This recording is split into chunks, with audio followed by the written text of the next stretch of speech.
طواف کے دوران نظر پاؤں قدم میں رکھیں. حجر اسود کے سامنے جب آئیں تو پھر ہاتھ اٹھا سکتے ہیں. برمنگم سے اور جہاں جہاں سے بھی دوستوں نے سلام کہے ہیں، اللہ ان کو خوش رکھے. جن نے میری ہمشیرہ مرحومہ کی تعزیت کی ہے، اللہ ان کو جزائے خیر دے. بہرحال بوڑھی عورت ہے تو وہ جماعت کے ساتھ آ سکتی ہے. عمرے کے دوران میں مجھے چونکہ گھٹنوں کی تکلیف ہے، میں رمل نہیں کر سکا، کوئی بات نہیں. منصوبہ بندی ناجائز ہے. اگر رش بہت ہو جائے، رمل نہ کر سکے، کوئی گناہ نہیں، کوئی جرمانہ نہیں. اللہ سب کی اولادوں کو صالح فرمائے. بابا پاکستان میں ایک جماعت شاعت التوحید کے نام سے موجود ہے. ٹھیک ہے، جو بھی جماعت ہے، اگر وہ اللہ کی توحید کے اور حضور کی رسالت کے قائل ہیں، ٹھیک ہے، بس برداشت کریں. باقی مسئلہ حیات میں اختلاف ہے تو کیا ہو گیا؟ کئی مسائل میں بی بی عائشہ کا اختلاف تھا صحابہ سے. وہ بی بی عائشہ چونکہ خود بھی تو مجتہدہ تھی نا، تو بہت سارے مسائل میں ان کا اجتہاد ہوتا تھا.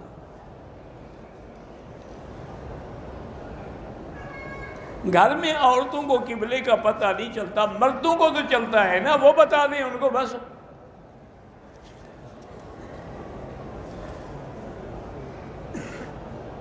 قرآن مجید جو حرم کے لیے ہے، اس کو مکے میں رہتے ہوئے تو پڑھ سکتے ہو، پاکستان نہیں لے جا سکتے کیونکہ یہ وقف للحرم ہے.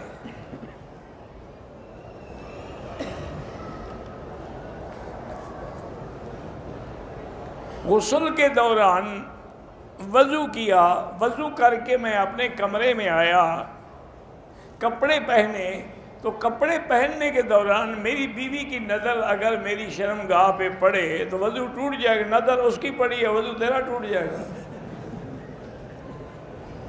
نہیں، مقصد ہے کہ دماغ خراب ہو گیا یا ویسے مجھے تنگ کرنے کا کوئی شوق ہے.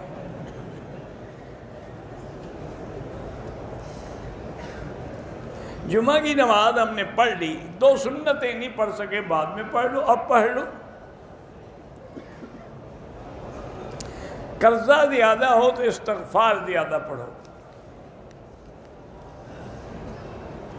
اگر ایک آدمی طائف گیا ہے زیارت کے لیے، مقصد ہے کام کوئی نہیں تھا، زیارت کے لیے واپسی پہ عمرہ ضروری ہے، نہیں کیا تو دم ہے، یا حل یہ ہے کہ فوراً طائف لوٹ جائے اور عمرہ کر لے.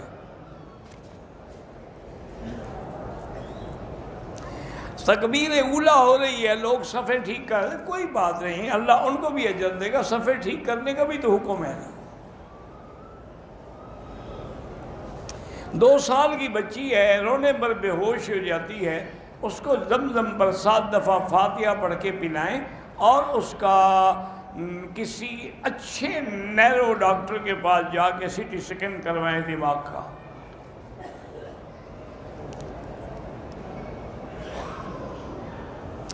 ایک ایسی عورت ہے جس سے خاوند کو نہ عزت ملے نہ سکون ملے، طلاق دے دے.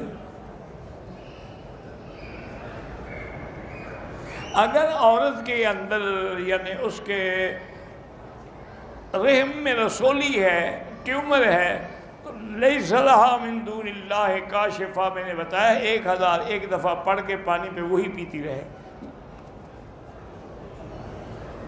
میرا بیٹا 12 سال کا، اگر بالغ نہیں ہوا تو محرم نہیں بن سکتا. محرم کے لیے ضروری ہے کہ وہ بالغ تو ہو.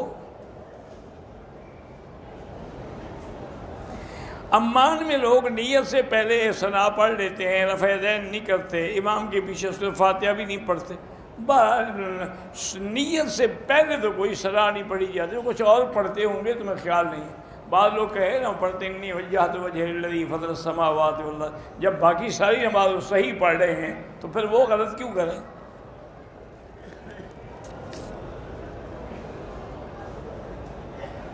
زمین کو میں نے کسی کو 8ویں حصے پر دیا ہے تو عشر کا 8واں حصہ عشر مالک پہ ہوتا ہے.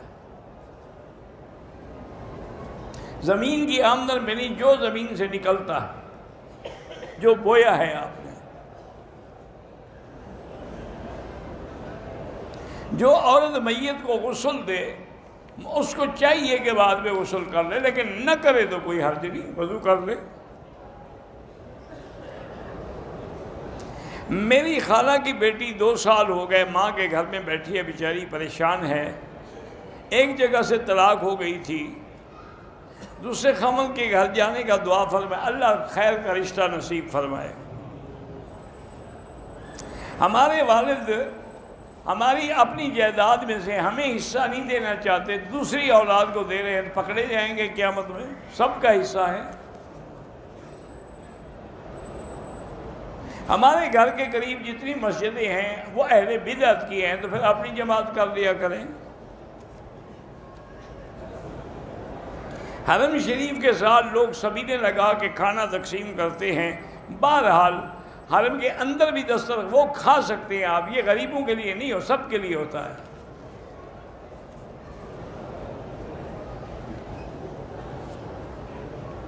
طواف کے 2 چکر ہوئے کہ جنازے کی تکبیر آ گئی، تو جنازہ بھی پڑھ سکتے ہیں، پھر جہاں کھڑے ہیں وہیں سے شروع کر دیں۔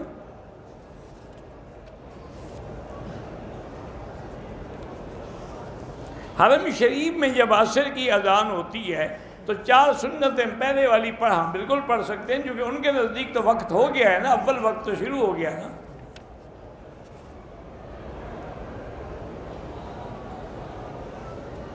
اگر ایک شادی شدہ لڑکی کسی دوسرے کے ساتھ بھاگ گئی تو ان دونوں کو قتل کرنا چاہیے، یعنی ان نے چھوٹا گناہ کیا تم بڑا گناہ کرنا چاہتے، اس نے زنا کا گناہ کیا تم قتل کا گناہ کرنا چاہتے، بالکل ناجائز ہے، خدا بدلہ لے گا یا حکومت پکڑے۔ رکن یمانی سے طواف شروع نہیں ہوتا، حجر اسود سے شروع ہوتا ہے۔ اگر کسی نے رکن یمانی سے شروع کیا طواف ہوا ہی نہیں۔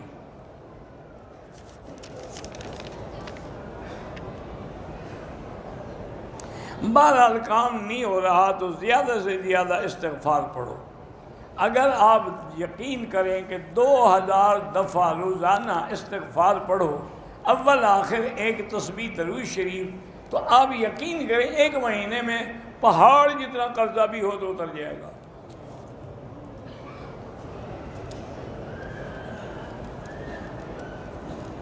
میں بازار جا رہی ہوں، ظہر کی نماز کا وقت ہے، ڈر ہوتا ہے کہ میری نماز قضا نہ ہو جائے، تو ظہر عصر کٹھی پڑھ لو، نہیں پڑھ، کون سا تمہارا کام، بازار شاپنگ کے لیے جا رہی ہو، اب نماز بھی کٹھی پڑھ لو۔ ہاں ایک مولوی تھے، وہ اللہ بخشے ان کو، انہوں نے فتویٰ دیا تھا کبھی کرکٹ کھیلنی ہو، فٹ بال کھیلنی ہو تو ظہر عصر کٹھی پڑھ لیا کرو۔ اس کا مقصد تو نیک ہوگا کہ یہ بدبخت نماز سے تو نہ رہ جائے، چلو کسی قول میں تو جمع ہو جائے گی نا، لیکن یہ شاپنگ کے لیے تو انہوں نے بھی اجازت نہیں دی۔